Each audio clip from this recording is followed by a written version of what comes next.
le directeur du contrôle au ministère de l'Industrie pharmaceutique, Bachir Alouache, a révélé que le ministère de l'Industrie pharmaceutique est en train de mettre la touche finale avec le partenaire russe pour produire le vaccin Sputnik contre le coronavirus, rapporte ce mardi 2 mars 2021, la radio Chaîne 1.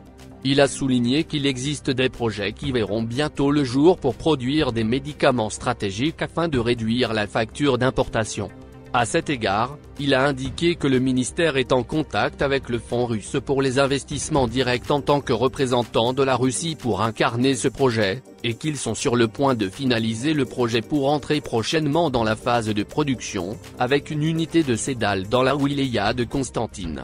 Dans ce contexte, M. Alouache a souligné que l'Algérie est capable de produire le vaccin dans ses 4 étapes grâce à sa maîtrise de la technologie de production des vaccins et à son expérience antérieure dans ce domaine, ainsi qu'à sa possession des laboratoires et de l'expertise humaine nécessaire, soulignant qu'il existe d'autres projets à cet égard avec le partenaire chinois, selon la même source.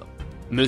Alouache a ajouté que Sedal reprendra la production dans la première étape, à condition que le secteur privé s'implique dans le processus plus tard, ajoutant que le ministère a l'intention d'exporter vers les pays voisins plus tard après avoir répondu aux besoins du marché national. À quelques jours du remaniement ministériel effectué le mois de février dernier, le chef de l'État Abdelmadjid Tebboune a évoqué un nouveau changement profond du gouvernement qui devra être opéré dans quelques mois. Lors de l'entrevue qu'il a accordée à des responsables de médias nationaux, le président a évoqué le dernier remaniement ministériel partiel qui a touché quelques secteurs, mais il a également parlé d'un changement profond du gouvernement qui interviendra après les prochaines élections législatives. Pour ce qui est du dernier remaniement, il affirme qu'il n'a pas voulu opérer un changement total du gouvernement par respect au peuple, précisant qu'un changement du gouvernement interviendra immédiatement après les élections législatives en fonction de l'issue de ces échéances. Sur ce dernier point, il annonce « Nous sommes à l'approche d'élections législatives qui seront organisées dans les 2 ou 3 mois prochains ». Revenant encore sur le dernier remaniement ministériel partiel, Tebboune a rappelé qu'il a ciblé certains secteurs, à l'instar de l'énergie et de l'industrie. Il s'agit, selon lui, des secteurs qui n'ont pas donné de résultats sur le terrain, notamment en ce qui a trait à la vie quotidienne des citoyens.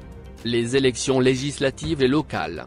Concernant la question des élections législatives et locales en même temps, le chef de l'État a affirmé qu'il s'agit d'une revendication légitime de la classe politique.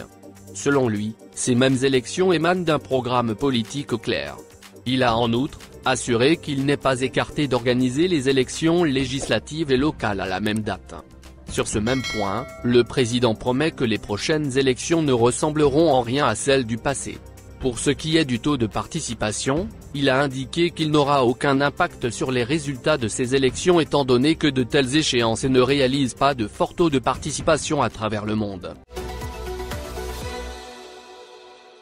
L'élection de Salah Goudjil, mercredi dernier, comme président du Conseil de la Nation, a donné lieu à une floraison de commentaires critiques, notamment sur les réseaux sociaux et dont les auteurs ont focalisé sur l'âge très avancé de l'impétrant, 92 ans.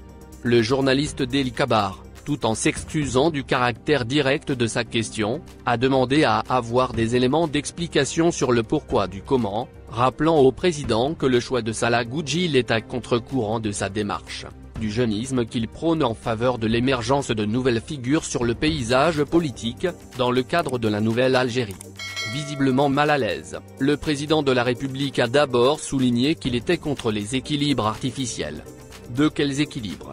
Puis d'enchaîner juste après, en expliquant que Salah Goudjil a été élu par 2/3 des membres du Conseil de la Nation. Et le président Tebboune d'expliquer enfin la qualité de Moudjahid de Salah Goudjil pour convaincre de la pertinence de son choix à la tête de la Chambre haute du Parlement dans cette conjoncture particulière. Une importante foule a pu se rassembler ce matin à Alger Centre en dépit de l'impressionnant dispositif policier déployé dans les rues de la capitale pour empêcher la marche des étudiants du Irak. De nombreux citoyennes et citoyens ont rejoint les rangs des étudiants à partir de midi pour composer une foule compacte qui a pu se retrouver en face de la place de l'Amir Abdelkadé à Alger Centre. Cette foule scande son attachement au Irak et réitère ses revendications démocratiques. Les manifestants semblent déterminés et très motivés en dépit des menaces des policiers mobilisés massivement partout au niveau des artères principales de la capitale Alger.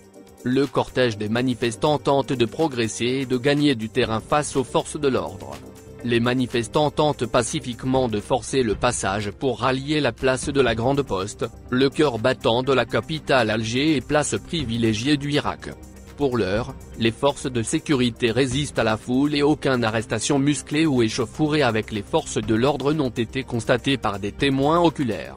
Slimia Slimia, crie la foule unie et soudée derrière une seule cause expliquée dans les centaines de pancartes brandies par les manifestants, nos revendications sont légitimes, État civil et non militaire, Algérie libre et démocratique. Signalons que ces manifestations ont éclaté ce mardi à Alger au lendemain de l'entrevue télévisée d'Abdelmadjid Tebboune au cours de laquelle le président algérien a prétendu que les revendications du vrai Irak ont été totalement satisfaites. Le président algérien avait même lancé de graves accusations à l'encontre d'une minorité de militants qui veulent saboter la stabilité du pays en scandant dans les marches du Irak des slogans hostiles aux services de sécurité et à l'institution militaire.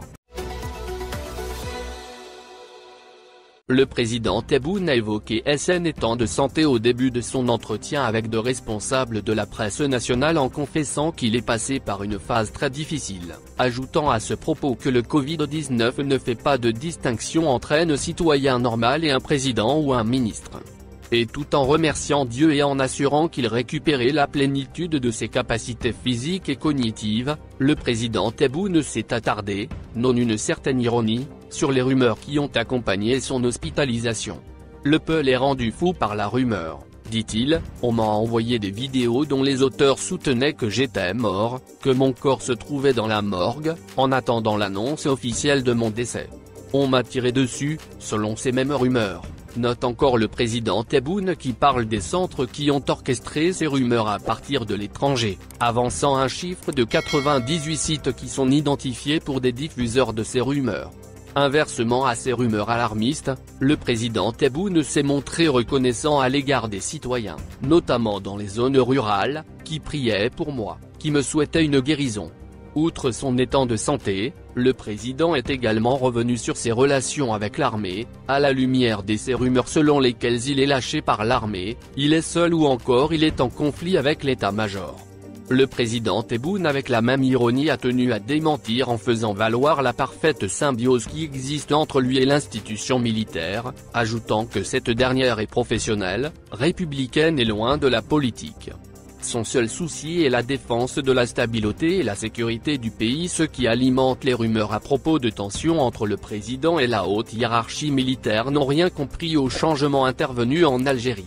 Le temps où l'institution militaire avait ses représentants dans le comité central du FLN est révolu, tranche-t-il. Et de conclure sur ce chapitre que l'armée est mon meilleur appui et est meilleure écoute. Dis-nous ce que vous pensez et laissez vos avis dans un commentaire. Abonnez-vous et partagez la vidéo, merci pour votre attention, et n'oubliez pas de rejoindre la communauté Actuel Info, ça fait plaisir de vous voir un nouveau membre.